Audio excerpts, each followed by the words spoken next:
Welcome to Egg Harbor Historical Society's monthly presentations of historical interest. Now on to the program. Dr. Amy Rosebrough is the Wisconsin State Archaeologist in the State Historical Preservation Office of the Wisconsin Historical Society. She's an alumna of the University of Wisconsin-Madison, and she received her doctorate in 2010 for regional-wide analysis of effigy mounds and mound builders. And her current interest is pretty obvious, and I'm not going to waste your time by talking anymore. And let me please welcome Amy Rosebrough.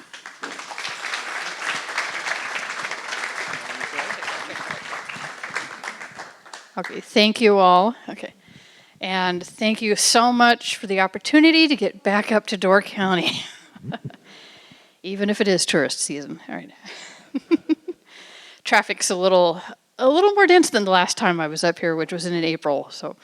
But all right. So the Lost Coastal Community Project is a multi-year project underwritten by the Wisconsin Coastal Management Program and supported by the Wisconsin Historical Society, whom I'm here to represent.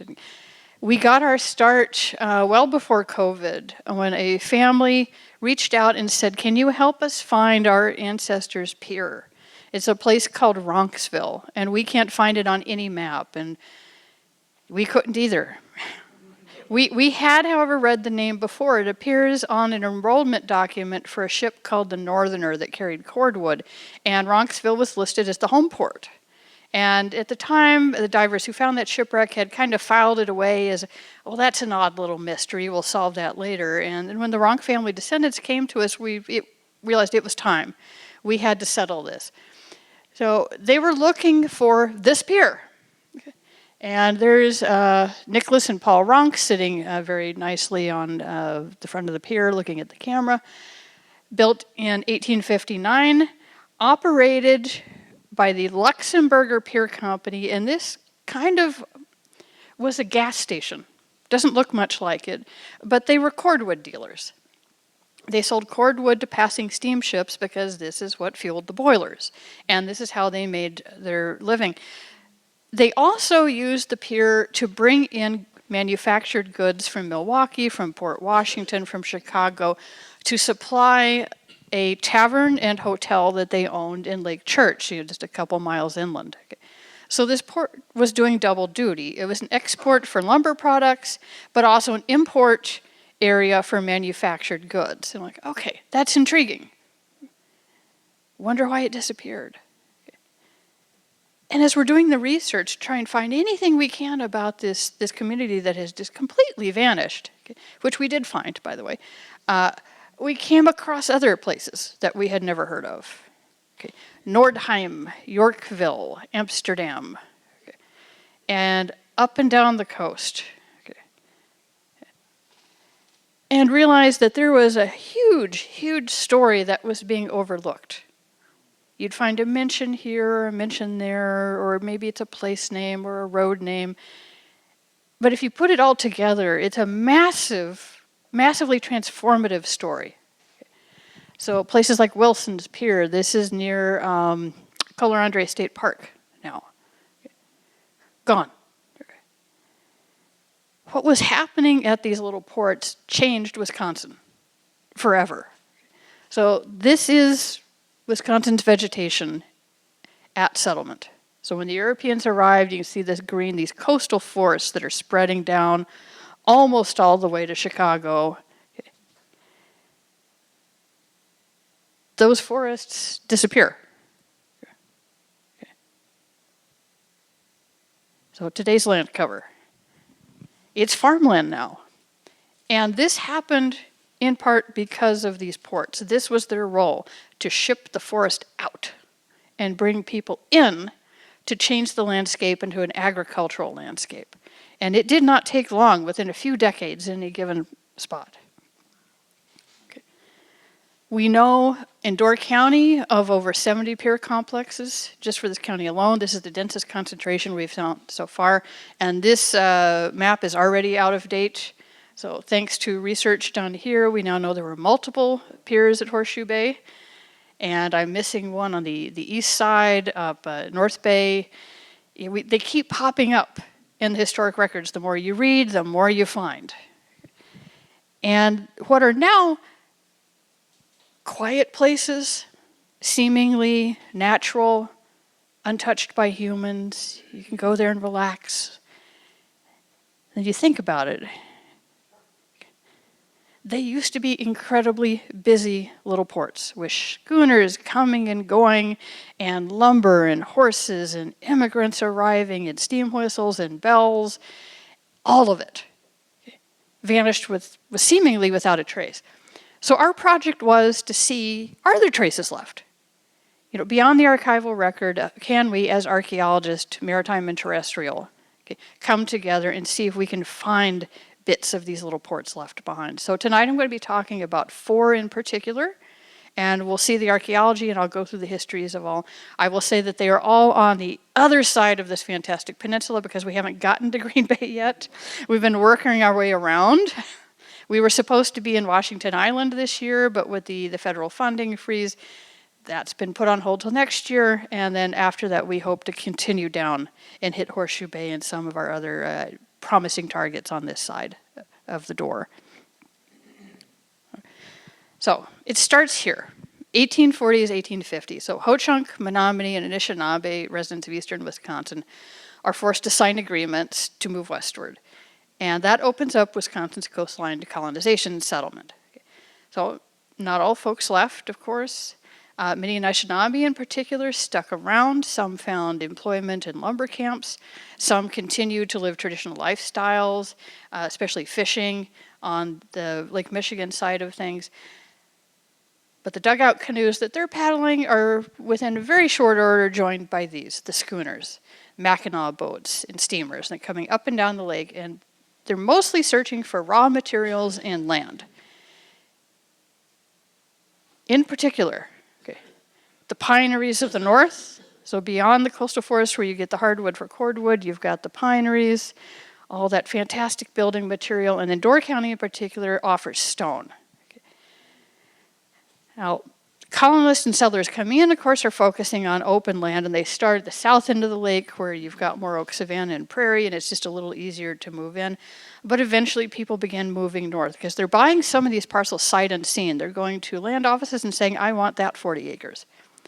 And then they go see it, and sometimes they were very, very surprised. We have an account of one immigrant from Norway who settles in Kewaunee County, and he bought a tract, 40 acres of pure cedar. And he was appalled. What am I going to do with this forest? I don't know. And he thought it would be ready to plow. And someone had to finally talk him down, like, do you know how valuable this is? You're going to be fairly wealthy. Every tree you cut off your land, you're going to be able to sell. And that's how it worked. But there was a problem. Along the southern shore in particular, it's very, very shallow a long way from the coast into Lake Michigan. So people adapted. They built these huge bridge piers out into the lake. The largest we know is just under 2,000 feet long. They went way out there. And when you read the newspaper accounts, that first year generally goes pretty well. And then the second year, they're like, yeah, we're going to make it longer. Because they always underestimated. Things are absolutely fine when the weather's great, not so fine when the storms roll in. So they're like, maybe deeper water. Maybe we'll just push it out just a little further to give us room. Didn't always work. So here's the otter at Whitefish Bay in some of its last moments. They got the crew off by shooting lines out on cannons and managed to kind of pull them in that way. But many a ship went down at these ports. If the lake bottom was sandy or silty, then the builders favored pile construction, and they'd use steam pile drivers to get it down. So this is one of the oldest pier we've documented to date in Door County. This is the original fishing pier at Whitefish Bay. How it gets its name was the export of whitefish from this structure. And you can see this if you go to the dock today and look down. You can see the first pilings when the sand is off them. They are right there because the modern dock is built right over this. Okay. If the lake bottom is rocky, however, then you obviously can't put in pilings. So people would do as the Luxembourger Pier Company did and put in cribs, filled in large part with stone from Door County. Okay. And you can see quite a bit of it still on the shore over at Toft Point, never shipped out. So this is Bailey's Harbor, their original pier, and you see it going way out there, and you can see the individual cribs underneath the decking and a couple of schooners parked at the far end loading lumber. Okay. Now on this side, where things drop off a little faster, the piers are a lot shorter, on the order of 100 feet, and people eventually favored this lovely stone construction, so almost like a jetty that you can walk out. And those piers seem to have survived a little bit longer, and I assume everyone recognizes this one. Okay. Okay. Absolutely love this one. I love seeing the intact buildings, besides the archaeology too. So timber is the reason that most of the piers existed. So white pine is favored for lumber, cedar made good fence posts, shingles and railroad ties, hemlock was harvested for railroad ties, but also for tanning bark and sent to Milwaukee to the big tanneries there and in Two Creeks in Manitowoc County. Hardwoods were cut into cordwood for fuel, for steamships and for the cities. And over the next few decades, Wisconsin's coastal forests were shipped south acre by acre. Okay. And the scale of that trade is absolutely beyond comprehension. So I found this quote in a lumberman's article from 1866, written in Chicago. And so the receipt for the past 3 years, and remember, this is the beginning of the lumber trade. For the past 3 years, have composed entirely of boards a foot wide, would make a bridge to the moon with 40,000 miles to spare. So that was just Chicago, not Milwaukee, not Detroit, not Racine or Kenosha, just Chicago. That same writer calculated that the white pine brought into Chicago over the previous 10 years, before 1866, was enough to build a 2-story building 100 feet wide that would have stretched from Chicago to San Francisco, sufficient to house the entire population of Europe at the time. Wisconsin's total pine production from 1840 to 1873 was 86 billion board feet, which is enough to go around the earth 650 times. A lot of wood was moving across these ports. So cordwood, one favored product, obviously. This is what the Ronk brothers were selling. It was used to fuel cook stoves and boilers for steam engines, like the Corona on the Goodrich line.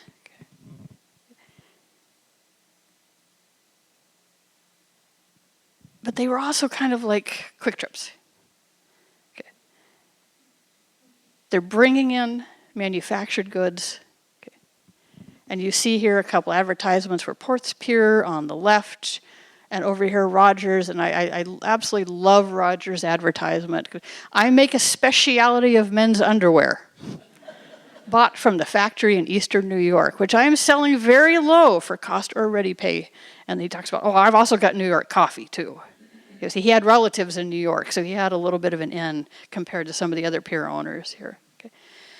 So these items were sold for cash, but if you were an immigrant, a settler clearing a farm, these people wanted the wood to sell, so you could bring it in the form of raw wood, or maybe you and the family would spend the entire winter making cedar shingles and package them up. You'd bring them in to the office at the pier store, and you could exchange it for these goods. So the communities are keeping the settlers afloat in their first few years as the farms are first being established. They're making sure that they're supplied. And in exchange, they're getting wood that they can then sell for a profit down in Chicago, Milwaukee, and Racine. Being sold at stores like this, again, this should be pretty familiar to each of you, the Anderson store, one of the few that survives today. Okay. And they all looked about like this, these little cute little whitewashed frame stores with a porch. Okay. Inside, they were absolutely packed. This is the only photograph I've found to date of the interior of one of the Lost Pier stores. This is the store in Carlton at Kewaunee County, also known as Dean's Pier. Okay. And everything but the kitchen sink. You can see horse tackle and blankets, the casks on the right.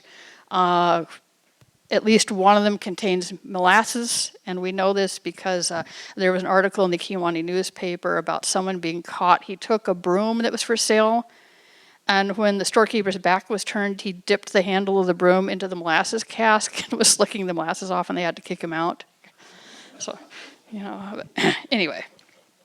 But everything you needed, you could find there.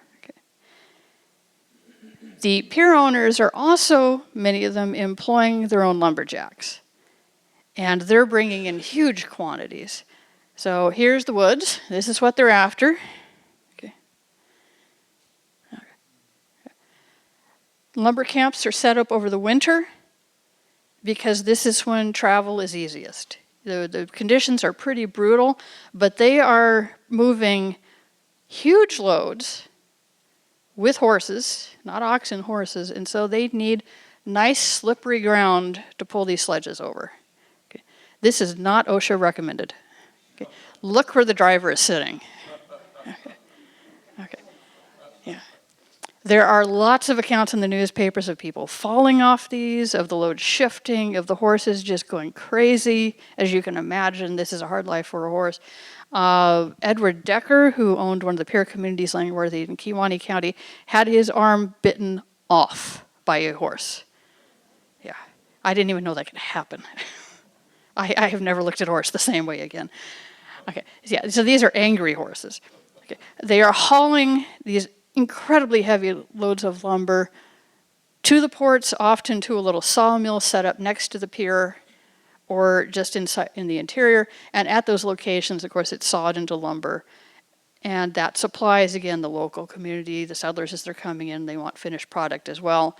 They can bring their product to the sawmill, or it can be shipped out for profit again. And all of this accumulates. So as you imagine load after load after load coming in the winter, and it's just building up because it can't go anywhere.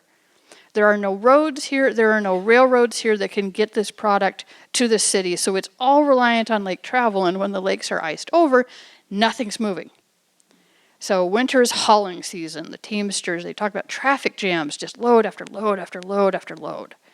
And it piles up. So Jacksonport, here's one of the lumber yards, and you see all sitting there waiting for the ice to break, waiting for those first lumber carriers to arrive.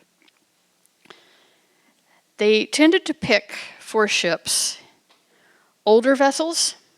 They're cheaper to buy. You don't have to put as much maintenance into them. Okay. The thought was you don't really have to maintain them because how can they sink? They're full of wood. Wood floats. So if they leak a little bit, it's okay. Wood can get wet. It's fine. Sailors called some of these, especially the older ones, floating coffins. Okay. Because every so often, one would just straight up sink. Just give up the ghost halfway between one port to the next and down it goes. Okay. So ships like, for example, the Jenny Bell. So you are among some of the first to see this. This is a brand new photogrammetry model of the schooner offshore here in Green Bay. Okay. The stern, you'll notice, has been pulled off. There was a very badly done salvage attempt in late 1960s, okay, that knocked the stern off, which from the archaeological point of view, I absolutely love because it gives you a perfect view of the cargo. So there's the cordwood all stacked inside, nice and neat. And that cordwood was harvested from Horseshoe Bay. And the accounts that, the research that was sent, they talk about how the loss of the ship, along with a couple of others that season, nearly bankrupted that pier owner and caused him a great deal of trouble. The ones that made it, however, would be taken into the southern cities, to Chicago, at that point the busiest port on earth, into Milwaukee, and then they would be loaded onto the railroads. And you'll notice in this shot right next to it, so, yeah, Milwaukee Railroad lumber yard. And I love this photo because the ship is just wallowing. So the cargo hold is full, it's stacked on the decks, and they tended to overload them just a little bit too. Okay. Yeah, okay. The more you could move, the more money you made. Okay. Yeah. So the ships, when they come north, are bringing people. This is settlement, this is colonization, huge pulses of immigration from Norway, from Bohemia, from Denmark, and these people are looking for cheap farmland. And so cutover land was a commodity. You could buy, sight unseen, a parcel with trees, or you could go cheap and buy the cutover land, and that got it off the tax rolls, so the pier owner did not have to pay taxes on it. They could make a little money in the sale. But of course, then the new arrivals are confronted with this. So, the Peshtigo fire is generally discussed as a great tragedy, and it certainly was. One of the most surprising things I found when doing the research was that 10 years, less than 10 years after this massive fire, the newspapers are describing it as the best thing that ever happened to this region, because it burned up the stumps. And it made the farmland that much easier to improve and cultivate for a little while. So the communities themselves, this is an idealized version. They're not cookie cutter. Each one is different than the last. Not everyone has every component. But in general, you have, of course, a pier of whatever length and configuration. You've got lumber yards along the shore, and generally any place anyone could fit lumber or wood, because they're bringing in a ton. You've got the pier store, the general store someplace, a boarding house, or a hotel, or workers' cabins of people that are living there. You've got support structures. There may or may not be a sawmill. There may or may not be a mill pond associated with that mill. And then workers' farms in the surrounding hinterland. There's generally a blacksmith someplace. There may be a wagon maker or another business. Most of the ports also had their own farm. This is where they're growing the oats and the hay to feed their horses and their livestock. It's where they're keeping some cows and pigs to make sure all their workers are fed. It's where the fresh vegetables are being grown. And if the wives of many of the owners and managers are raising chickens from time to time. We even have a few accounts of people making sugar. So I'm assuming raising beets. Okay. So thank you to Coastal Management Program.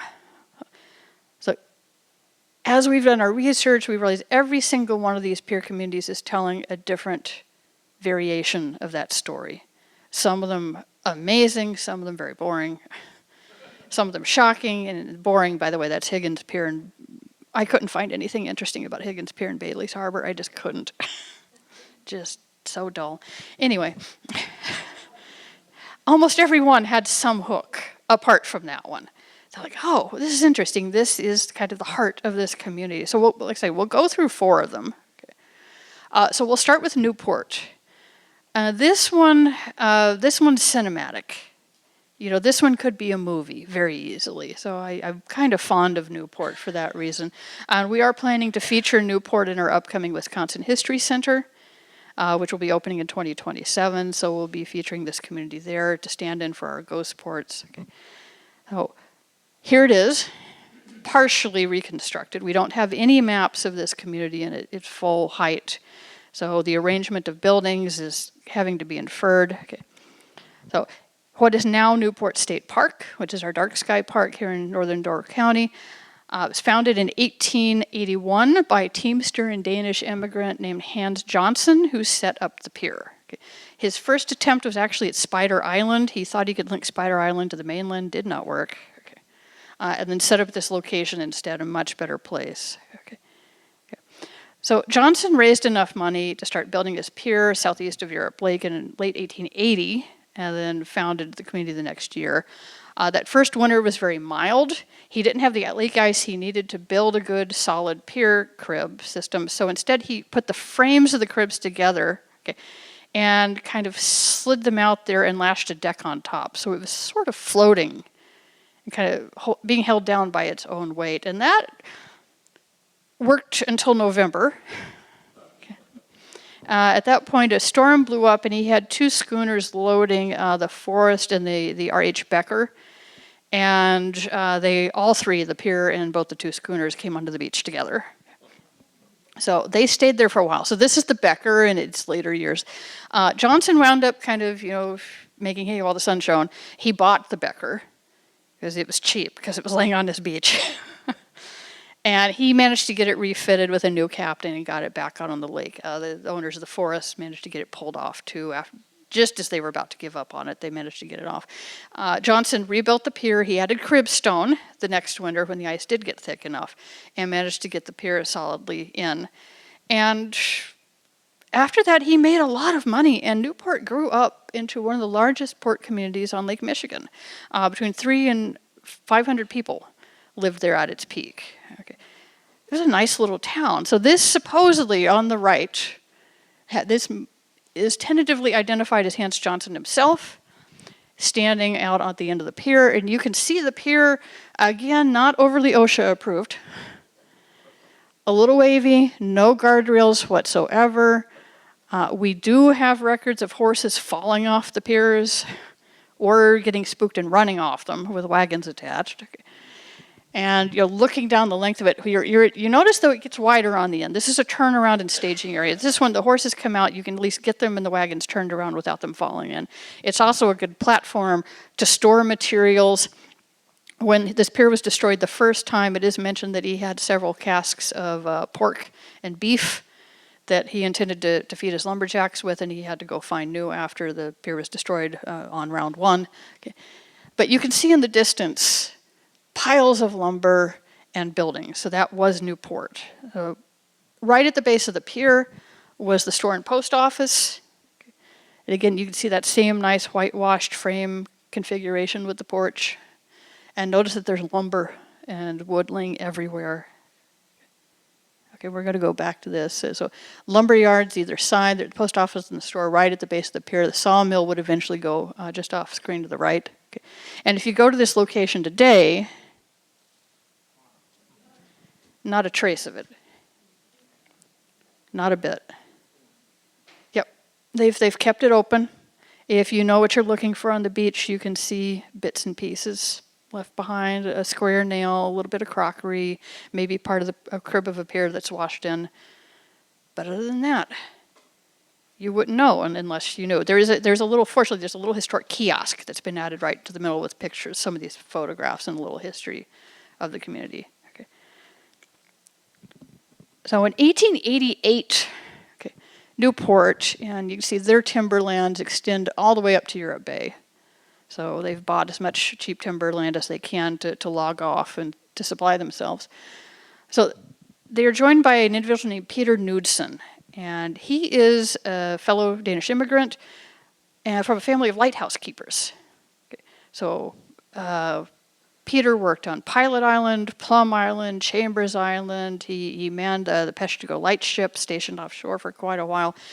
And at some point, the U.S. government decided that it was kind of silly to have people stay out on the lighthouses and light stations all winter because nobody's moving.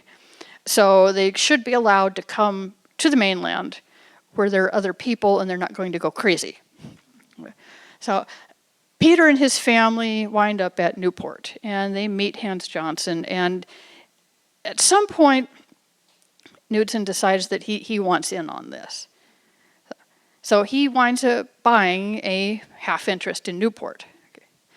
At the same time, Johnson decided he would run for political office. And he won a position as a state legislator, went down to Madison, was there for maybe a quarter of a term, decided it was boring and stupid, and came back. Okay. They basically said, yeah, we're going to release you. Because he sent a couple notices back that said they work for like an hour a day. I don't understand. Yeah. Anyway, yeah. So their partnership lasted about 4 years. And this is where the cinematic, dramatic aspect comes in. You think this is a community that has everything going for it. It has a very charismatic, politically savvy, very driven original owner who's worked his way up again from Teamster to being called Governor Johnson. You've got Knudsen from a prominent family, and then these cracks start to emerge, and it's just a hint here and a hint there in the records. Okay. So the individual on the left is a Milwaukee lumber dealer named Theodore Plathner. He was one of Johnson's main customers. He was the original owner of the Becker, the person who sold that ship to Johnson very cheap. Okay. He had an interest in most of the ports up here at one time or another. He was a huge customer for Door County. He also would extend credit. So in 1895, Johnson withdraws from the firm. So the census records from around that period have him living as a boarder, not in his own home, but as a boarder with a couple of other Newport residents. Like, okay, that's odd. There's no explanation for it. He still has a farm. Okay. We know he has a farm. Okay. When Johnson withdraws, Plathner comes up here to help with the dissolution of the firm, which, again, this is a little unusual. And Plathner offers Johnson a job in Michigan at a lumber camp. And Johnson agrees, and he goes off, and there are poems written in his honor in the newspapers. There's this massive goodbye to somebody who's very well liked. And off he goes, and Knudsen takes over Newport in its entirety, and within a year, Johnson's back. And he said, well, there wasn't much to do over there. Like, now that's odd, because we did research, and that lumber camp kept going for quite a long time. So that didn't make sense either. The next thing you see, 1898, creditors foreclose on Johnson's farm. Plathner buys it and lets Johnson stay on as a tenant. You get the sense that this guy is doing everything he can to help this individual through something. Johnson eventually moves on. He runs for local office. He gets a position as town treasurer and takes a job at a hardware store in Sister Bay. Okay. And then this appears in the newspapers. Okay. March 28th, 1905, Johnson was supposed to turn in the tax receipts for his office, and he didn't have the money. And he was caught just before he actually stepped off a pile. He was on a pile of agricultural equipment. Someone walked into the warehouse, saw him, and managed to grab him. And you think, all right, the newspapers for a few weeks after that is, can we get the money back? Thousands of dollars are gone. And they realize, no, we're never going to see this again. There's no explanation for what happened. And as I'm researching, I'm like, okay, the next thing is going to be Johnson's trial. There was never a trial. He was never incarcerated. There was just a simple thing that said he is being taken back to his farm and provided with equipment so he can farm and try and pay us back. And if anyone had really been following him closely, this would not have been a surprise. A few weeks after that, there's a mention that Johnson has contracted tuberculosis. He sticks on with the farm for a little while, and Plathner dies. His landlord is now dead. Former employees, former Teamsters at Newport managed to find him a job at another lumber camp in Michigan, and this is where he winds up. He passes away there in 1912, and there's a single line in the newspaper at that point that says, someone fitting Johnson's description is reported dead. So he goes from a Teamster to the governor of Newport, state legislator, right down. And this is one of the things about these communities is they're mysteries. I would love to know what happened. Was it an illness? Was it alcoholism? Did he just straight up lose it? Who knows? But what is clear is that the surrounding community cared very much for this individual, and they weren't blaming him to the point that they wanted to see him suffer for it. They just ate the loss, tried to help him, and moved on.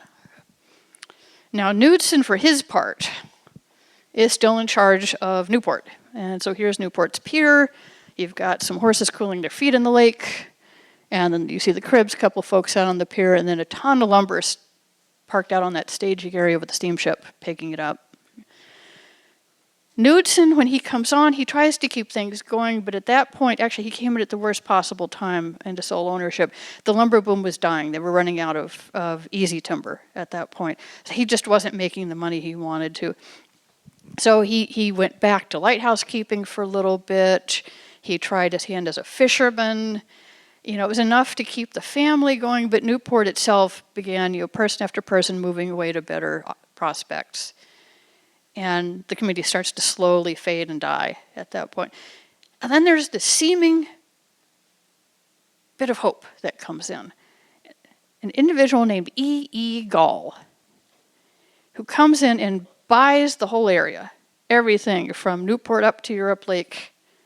And it's going to be great because E. Gall is going to build a railroad, an electric rail line through northern Door County from Sturgeon Bay, ending in Newport.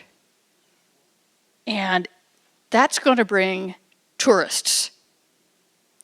At this point, Door County is just beginning to be known as a destination for summer people. Eagle brings shiploads of people in from the Minneapolis-St. Paul area, and they're given the circle tour of the peninsula. People are greeting them with bouquets and feasts and banquets. Oh, rich people, look at our cherries. Look at our shoreline. We can host you. You can build summer houses here and give us money, money, money. And it looks like this huge investment is about to arrive, and I absolutely felt, so this is one of their advertisements that they put in. I absolutely adore this. The California of the North, location of the largest cherry orchard in the world, new gasoline electric line to run through Door County, third famous cow in the world. Okay. Now, who's keeping track of that, and what's, this is another one of the mysteries. I want that solved. Okay. So Eagle.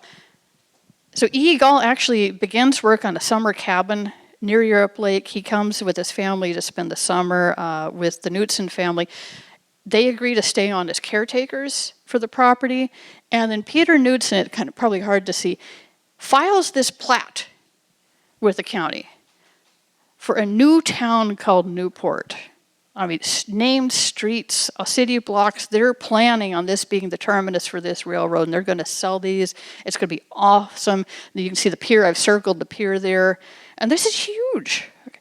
So I've kind of superimposed it on the landscape today. So this would take in most of the shoreline of Newport down to Duck Bay. Okay. And then there's this odd little article that after only a couple of weeks, really, E. Gall is bundled into the brand new motor car that Knudsen has bought. It's a nice little fancy roadster because he's going to be taking very rich people around in style. And suddenly they're all rushing back to Sturgeon Bay through the middle of a thunderstorm. I'm like, well, that's odd. Why did they cut their vacation so short? Okay. Oh, something that happened just a couple of days earlier. They got word that Archduke Ferdinand had been assassinated in Europe, and World War I was on. And that caused a massive financial upheaval, and the Gall Company went bankrupt, or very nearly so. So they were rushing home. Okay. The next thing they know, the office in Sturgeon Bay is closed, no one's answering the door, everyone's freaking out, but what about our railroad? Knudsen makes one last trip to Minneapolis because the payments for his land are not coming. Realizes they're never going to, and he forecloses. So now he's stuck with the land again. The following year, he goes to Sturgeon Bay, he withdraws the town plat. And so that was the end of the city of Newport. So after many years of trying to find another buyer, he finally does, and this individual walking away from the camera on the beach is Ferdinand Hotz, a Chicago jeweler who winds up buying quite a bit of land up in northern Door County. And so he buys the whole tract, puts in a huge cabin on Europe Lake for himself, sells a little bit here and there for summer cabins for friends. And so they see the sawmill at this point. Okay. He eventually moves that because it's blocking the view of the shore. Moves inland for a little bit, and then that's pretty much it for Newport. The post office and store, you see far left, they become used as a farmhouse. So the last little bit of life there. And we've got an aerial photo. You can just see the little farmstead at the heart, and then the ruins of the pier, the cribs extending out into the lake. So we did some ground penetrating radar. Found, looks like the location of some of these buildings. Again, we're finding some artifacts. We think it's probably coming off the post office store location. Underwater, however, much better luck. So those cribs are still down there, at least partially, and some of them are absolutely gorgeous. And shallow, too, I might add. You see that the iron fasteners holding the timbers together, shallow enough that one of our volunteers was able just to snorkel and take measurements as he went. So if you know where you're looking for, you've got a kayak or a shallow boat, and you want to get out there a little bit, you can see what's left of Johnson's Pier, just offshore. All right, so we'll slip down now to Rowley's Bay and Appleport. Okay, so Rowley's Bay first. So the 1899 plat map of Door County shows these, but it only ever throws in a couple of buildings. It never shows every cabin, which drives me nuts. But you can see, same thing. There's the post office and the store. They've got their little sawmill. There are a couple other buildings shown. That's probably the manager's house or the Rogers house, and a place for his father-in-law, Dr. Blawis. So the only one of the ports I found that actually had on-site medical help, and he assisted with a large region. As you imagine, sawmill accidents, lumbering accidents, horses, he was very busy. Now Rowley's Bay gets its start early on 1860s. Elias Gill, who then goes on to found Gill's Rock, is the first to put a pier in and ship lumber out of this area. It's then picked up by a firm with Lewis Osborne, John Osgood, and Anaximander Cogswell. I love this name. And these are actually Hans Johnson's first employers. So when he's working as a teamster, he's working for this bunch at Rowley's. They sell out in the 1870s. They take the easiest pickings and then sell out to go work someplace else. And it's bought by an individual named Samuel A. Rogers. And see, he winds up in possession of most of the land around the bay. And this is different timberland. This is lower, it's swampier, it's a lot more cedar. So much more difficult to work in because of the terrain, but higher value for the product. Okay. As you see, it's a very shallow bay, and yeah, just moving around it was difficult. So Rogers decided that he would solve that by putting in multiple piers. And we found traces in the archival records of 5. So you've got the main pier where the Rowley's Bay Resort is or was, south, another one to the south, one at the mouth of the Mink River, one at the end of Juice Mill Road. This has served a cedar oil mill for a while. And then there's mention of a wharf on the east side of the bay someplace. Okay. And he bought the hull of a ship and turned it into a little steam barge, so he would have people bring their product to these individual piers. It's easier in moving them around, and he'd pick them up and he'd ship them back to the main pier for staging and shipping south at that point. And he had, of course, his own sawmill. So he was one of the few in that area that's able to produce milled lumber. Okay. And again, people from Newport are coming across the ice to get milled lumber because they didn't have a sawmill at the time, and then taking it back. They specialized in cedar products, including the shingles. And so this was on display at Rowley's Bay for quite a while. And you see still stamped with his name and with the grade. He did very fine cedar shingles. But he wound up, after, as you might imagine, he had a ton of land that got cut over and he didn't want it anymore. He wanted it off the taxes. So he began selling out. So some went to the juice mill, to the cedar oil people, and then he sold a great big chunk on the north shore just east of the mouth of the Mink River to an individual who wanted to develop it, put in a big summer resort property. Again, this is the beginnings, the hint of the tourism industry, and this person's like, it's going to be awesome. He had this lithograph made showing hotels and streets and fountains and parks and people playing and skating and boating, hotel, all the amenities, this amazing town. And they took that and then the plat. And plat went to the county and to the town, and they subdivided it and said, okay, we now have a few hundred individual taxable parcels. And the individual went down to Chicago and began selling. And it became clear pretty quickly that these people had no idea that they were buying swampland, that this lithograph was not real. people began sending letters. When can I take possession of the hotel I just bought? And like, there is no hotel up here. And of course, as people realized they bought swampland, they're not inclined to pay taxes on it. But the town was on the hook financially for advertising every delinquent property. They started looking at the printing costs and realizing this is going to cost them thousands of dollars. And it began this massive legal scramble. Can we buy back? Can we even find the owners for half of this? Some of them are being sold multiple times. What do we do? You know, the development as a whole is being passed from person to person, and every single one is, oh, we swear we're going to do it. We're really going to put it together. You'll get your money. They never did. So that would have been Tacoma Beach. And the little snippets, I've got just a few here, you know, whether the expectations will be realized, it's decidedly problematical. Another reporter said all you needed to sell a lot at Tacoma Beach was a plat of the property, a glib tongue, and an elastic conscience. Okay. And then near the end, there's kind of this summary of when they finally got possession of all this back and turned it into one thing and got off the financial hook. So we will not linger over the gnashing of teeth or the bitter recriminations. The lots were sold and the lithographs used up, so he merely shrugged his shoulders and turned his thoughts to other things, and so after a while did the dupes. And Rogers sitting right next to it. It's like, we don't think anyone blamed him. He does wind up in the papers once getting in trouble for poaching land off of the Tacoma Beach property, because I'm sure he thought, well, it used to be mine and nobody's using it, so I'll just take a few more trees. Anyway. The same thing happens here as it happens at Newport. The trees are eventually harvested out. There's not that much income coming in. The land is already settled and divided up. So everything is allowed to kind of go into ruin. So this photograph used to hang in the Rowleys Bay Resort.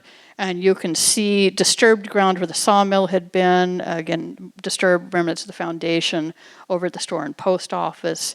And then a couple of cribs visible off the dock. And then you see another smaller dock up north. So where the farmstead goes, that's where the resort eventually went in. So when we were there, didn't find anything intact of this pier. Okay. We know there are remnants, of course, of the store and the sawmill on shore. They'd already been documented, actually.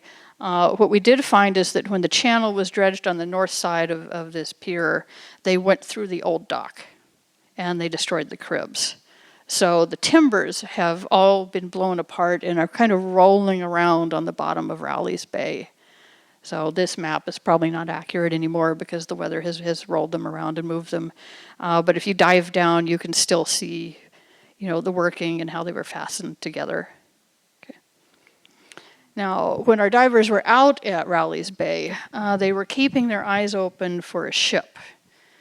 So we had multiple accounts of a shipwreck in the bay, this very, very shallow bay, a ship called the Emma Layton.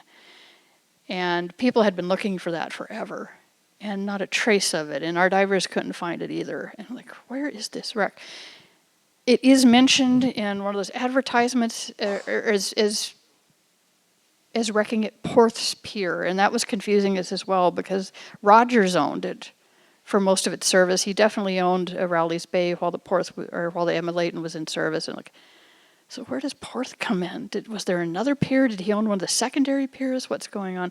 Finally realized that the answer was hiding absolutely in plain sight. Appleport is not really in Rowleys Bay. It's south of. Okay. So it sank in 1885. Okay. But you'll note on the advertisements, Porth's Pier, Rowleys Bay. And so that was what had everyone confused. It wasn't really at Rowleys Bay. It was south of Rowleys Bay. So down there's Appleport. Okay. And how do we know? Okay, here again, another mention of Rowleys Bay. So Master George C. Thompson in Milwaukee made short work of the Rowleys Bay Pier when he smashed his vessel into it while attempting to dock. Helped by strong east-northeast winds, the schooner dislodged 7 massive cribs. Now think about that. That had to have been a heck of a noise. And I doubt there was very little left of the Emma Layton on the other side. So unlike this poor schooner, which ended her service that fateful day, the pier was repaired. So it turns out Appleport isn't Appleport, it's Appel, the first owner and pier builder, and Porth the second owner and builder. Oop. Okay. So there's Axel Appel himself. Nothing to do with trees or orchards or ports at all. It's just their two names squashed together. So this is Ports Pier. And we had been contacted when we sent out letters and said, we're coming to your location, we're going to be offshore, don't panic, we'll have divers in the water, and we may be on the beach, but we're not going to come onto your property. And then one of the property owners sent us this picture, so Mr. Mielke, and he said, well, we have this. And you can see the larger crib, so that's what's left of the original pier. And then the Larson family wind up purchasing this, and they used it as the basis for a fishing fleet. So you're looking at their fish shack there. And so they kind of rebuilt a small pier on top of the old, larger pier. We're like, okay, this is awesome. So we were investigating that, and another neighbor came out. And she said, oh, are you looking for the schooner? Like, what schooner?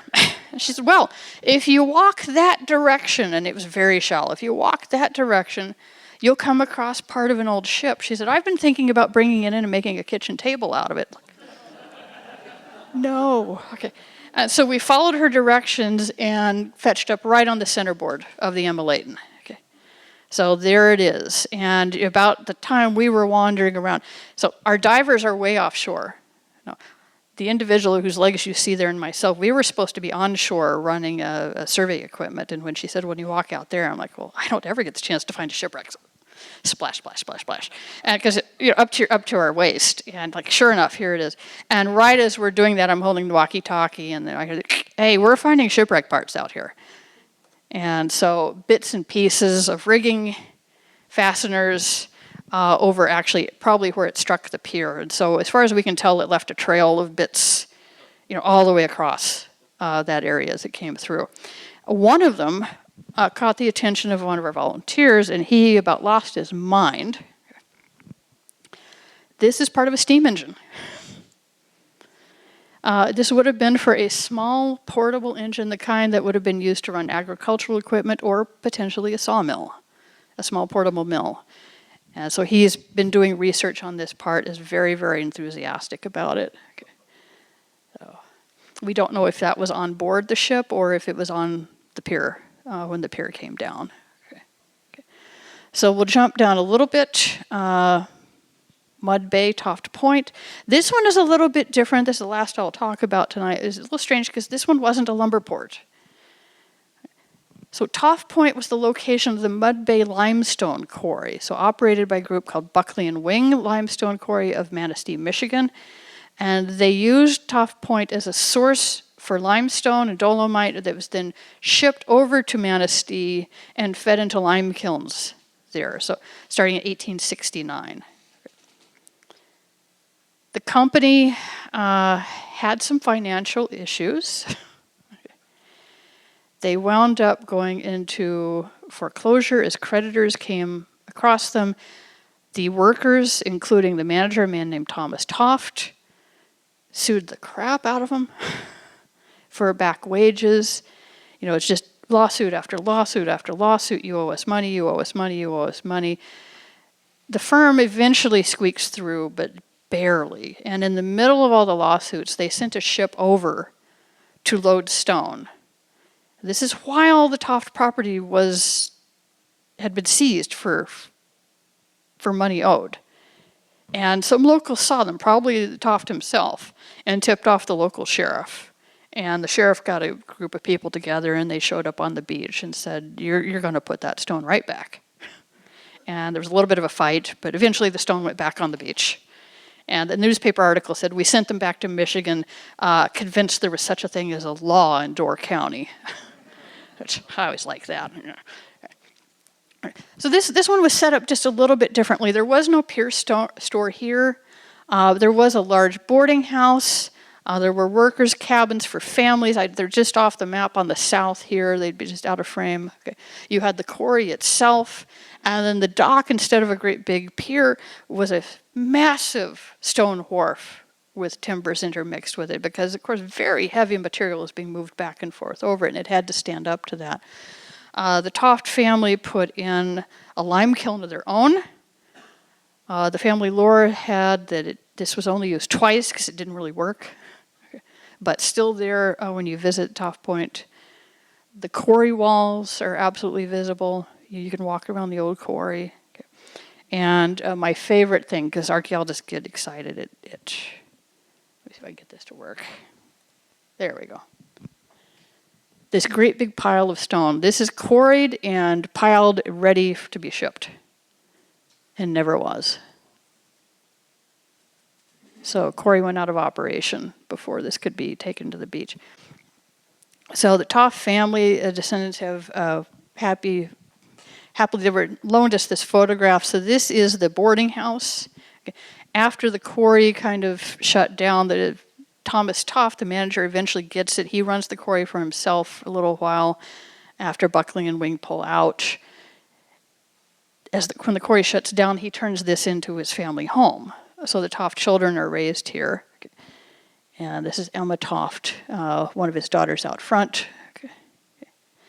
If you go there today, this building is not there, but you can see its foundation. So the stairs and some of the plumbing to either side. Okay. That flagpole has since fallen since we were there. Okay. On the beach, I think some of this might be some of the stone that they forced Buckling and Wing to throw back. And then, so our maps. You can actually see, if you look at Google Maps on aerial photos, you can see the dock just under the surface of the water. Okay, and it has its own shipwreck, in this case, the Ebenezer. So the story goes that the Ebenezer pulled up and docked loaded stone and was sitting in Mud Bay next to the quarry when the captain came off on the ship's boat, came ashore and said they were very low in crew. And he was going to go a couple miles into Bailey's Harbor and see if he couldn't get anyone to sign on to crew the vessel on their trip over. And he was just going to be gone a little while. While the Ebenezer, however, was in Mud Bay, a little storm called the Alpino Blow came in. This is a very famous, very destructive storm. There are reports of the water level in Sturgeon Bay dropping 2 feet as the storm surge moved. This was a massive thing, and it devastated shipping and piers all up and down the Lake Michigan coastline. So the ships were running for cover, including coming into Mud Bay, any place they could find at least a little bit of shelter. So the family lore for the Toft family said that the only person left on board the Ebenezer was the ship's cook, and he panicked. Let out too much anchor chain, and that let the ship drift over into the pier. And again, this pier is made out of stone, and the ship is full of stone. So the ship full of stone starts hitting the pier made out of stone, and so when the captain comes back, he sees this. And so that was it for the Ebenezer. Again, the family lore has the ship's captain being very mad at that point. A couple of other ships grounded but were pulled out of Mud Bay. There. So the Ebenezer on its side, it has since broken apart, and you can see the fragments of this wreck scattered. It's kind of moved around both sides of the pier itself. If you continue walking in the woods, though, you find some other things that don't really have anything to do with this as an active export point. Thomas Toft, as he ages, eventually moves his family into Bailey's Harbor. There is a lawsuit that arises over the timber, because this is not a lumber port. Toft was not interested in cutting the timber off the property. In fact, he wanted to keep it. He and his wife, Julianne, were preservationists and conservationists well ahead of their time.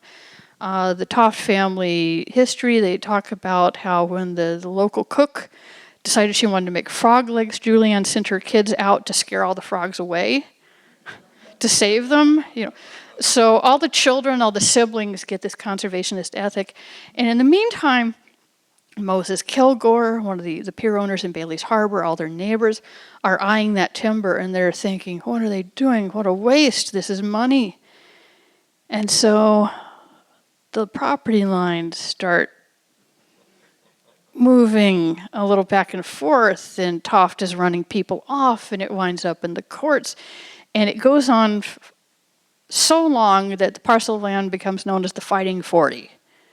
Everyone's fighting over this timber. And Toff suffers a fatal stroke in Bailey's Harbor. The family always said due to the stress of this.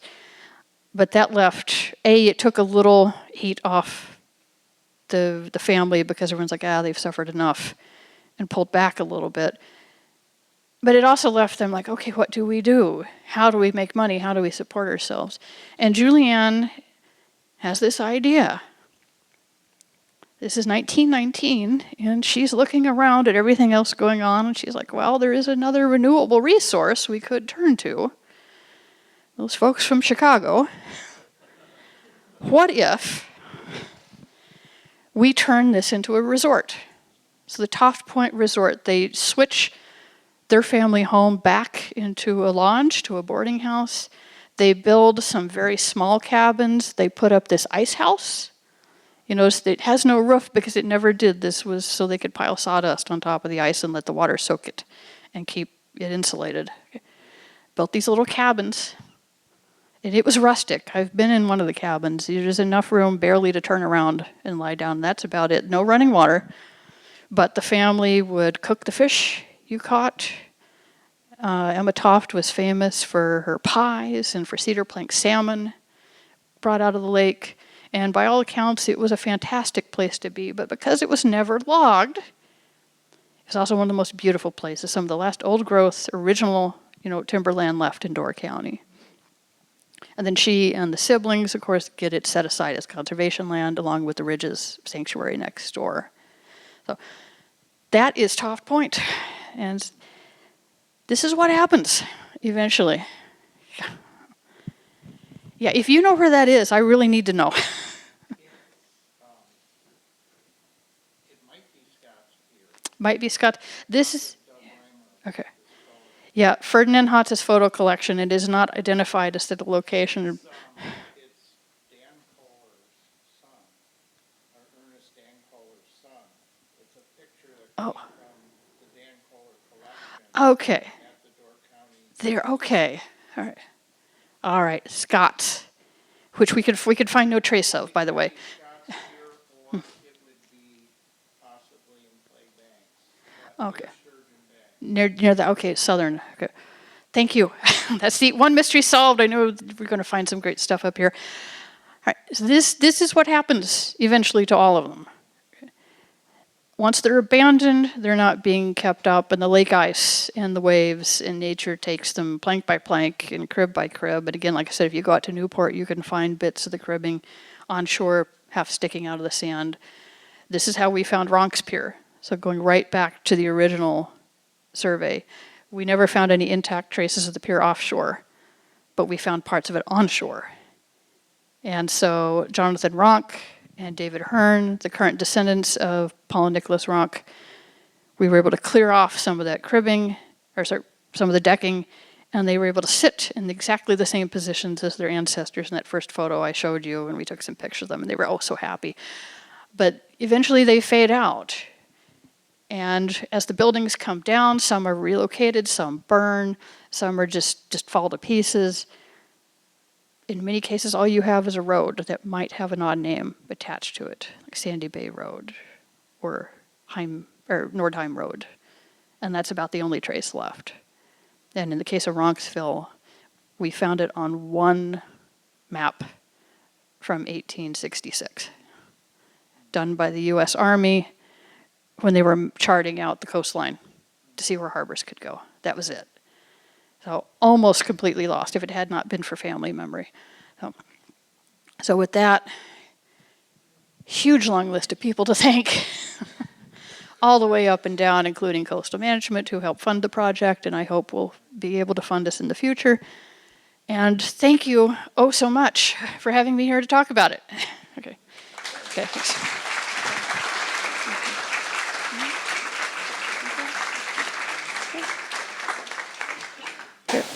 Do we have time for a few questions? Yes, sir.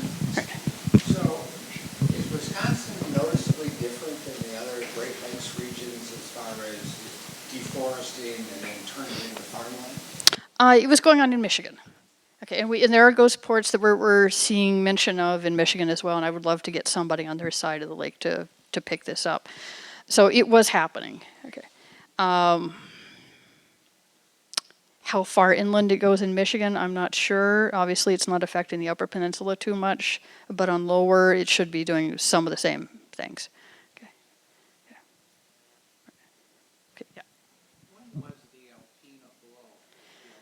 Oh, 1880. When was the Alpena blow? And I should know that. For some reason, 85 is coming into my head, but that's probably not right. It's somewhere between 80 and 85. Was that the blow that destroyed that schooner? The Ebenezer, yes. Yep. And I want to say that's the same one that took out the Emma Layton. But I'll double check. Okay, yeah. When you read the newspaper accounts, like it's full page spreads, and it just lists ship after ship after ship after ship. Okay. Yes. So are you working your way down the Lake Michigan side, or when do you go over to the Green Bay side? Well, if things go well and funding continues to flow, this week we're actually supposed to be in Washington Island, but with the funding freeze, that's been postponed till next year. So, we have heard that funding may be arriving. So, crossing fingers on that. If that grant program continues, or if we can find another donor or funding source, the next step would have been this side. Okay. And so we were already picking targets. And I'm hoping that we can do that, even if it's maybe not all in one go, but maybe one here, one there, as we're working on other things. Because we do want to keep this going and eventually work our way then up the other side on the Marinette County. And then we'll have done the lakeshore. Yeah. So you've done Bailey's. Bailey's Harbor. We didn't do the harbor itself, so we were focusing on the ones that are definitely not there. The only, I'd say, exception to that was Whitefish Bay, and we threw that in because people said, hey, the sand moved, and suddenly these two piers have appeared. You are like, well, we're here. Let's do it. So, and plus, we've been looking for shipwrecks. Now, we have another individual, Russell Leitz, who's been writing an in-depth history of Bailey's Harbor, so he's taking care of that aspect of it for us. That will be coming out through the Wisconsin Underwater Archaeology Association, and so actually you'll be seeing him in a few weeks because he's getting an award for this work. WUA tends to make their stuff publicly available. It's one of the reasons we didn't do the Clay Banks Township, because if you look online, WUA has already done that set of piers. Okay. Yeah. I didn't see anything about Boost Point on your map. That was going to be a big Boost. We walked over to Boost. We got excited until we took a good look at the fasteners on the piers that are there. I'm like, oh, this is a modern one. Didn't see anything around it. Not much was showing up archival, except for a very interesting account of people abandoning that community because of a ghost. And I think Boo's Point, no, that's spelled differently. But yeah, accounts of like lumber sleds coming through with snow white horses, except there's no place for them to turn around and there's no tracks, and people getting freaked out at lights and abandoning it suddenly. And I don't know how much of this is true at all, but it's intriguing. But we couldn't find any traces, at least in the water, of that community. Now, one hasn't come up. I mean, one of the problems that we have is they will appear as, Taylor's Pier or Hibbert's Pier and Anderson's Pier, and sometimes these people own multiple piers. Or it would be one person and then they'd sell it to be another person again. And unless somebody says this pier so many miles from, it's hard to get them. And Door County's plat map, again, is so late, we're not picking up the early ones, but the 1866 Lakeshore Survey is so early, it's not picking them up either. So Door County is in kind of an archival gap. So I think archaeology is about the only way we're going to be able to solve. So if you think there are bits of pier out there, we can certainly go look. Yeah. Again, I haven't scoured it with the scuba tank, snorkeling. I could not say with any certainty there's any kind of crypt out Yeah. that way. So that's why I don't know if there really was, but there's a building, a structure on Highway 57 that was supposed to be kind of a tavern for the loggers. Okay. It's called the Heidelberg House now. But that was supposedly had history going back. And that's why there was a pier out that And that makes sense. We're also seeing that quite a few of the piers in Door County were very short-lived. You know, they'd be put out, take out the timber real quick, and then out. There's one that you can see when you go to Duck Bay, south of the Newport Swimming Beach, and you can see the crib sticking out of the water. I haven't had a chance to see it up close because every time I've been there, the cladophora and toxic algae has been about 3 feet thick, and I'd like to live. But there are maybe 2 accounts of that, and it seems like it was just a few families would go there in the winter, log a little, ship a little. I don't know how it's so shallow, but they'd get some of it out somehow and make a little bit of money, and then it was abandoned. Okay. Yeah. Could it be one of the 3 Jacksonport piers? No, the 3 Jacksonport piers they were right off of Jacksonport. They are all on the National Register of Historic Places, owned by 3 people, including close family members who absolutely hated each other. So yeah, they were all in operation right together, right at the same time. Yeah. Where are the who? The black dot. The black dots represent places on the plat map where the roads go straight to the shore. But there's no indication of a pier. So these are locations we think are likely pier spots, but we haven't been able to put a name on them. We haven't been able to confirm one way or the other. We haven't visited them in person. So those are spots that we need to follow up on.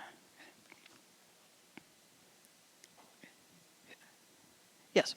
Roughly, when you say they were short, some of them were short-lived. Roughly how long? From when we started logging and now we're abandoning the pier? The shorter-lived ones are going to be 10 years or under. Okay. The longer-lived ones could make it 30 years. Maybe a little longer, but not much more. Yep. Did you say there was a pier in North Bay? North Bay, I'm coming across mentions of it. So-and-so is shipping from North Bay, or they talk about a ship loading at North Bay, and like, okay, so we need to follow up on that too. Okay. The problem is it really depends on who's writing the newspaper accounts. And some areas just get overlooked. If you want to read about the piers of Kewaunee County, we have completely finished that report. It is available online if you go to wisconsinshiprocks.org. There's a tab called Research, and you can find every research report our divers have ever done, including the Kewaunee County report there. And you'll notice that the chapter on Carlton is massive. That is because next door was the newspaper correspondent. And he could have given Mark Twain a run for his money. He was hysterical.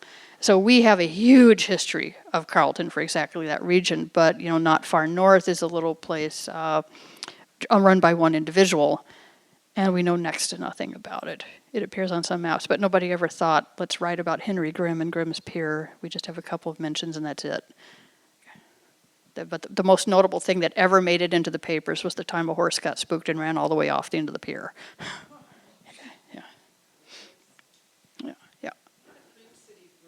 Mm-hmm.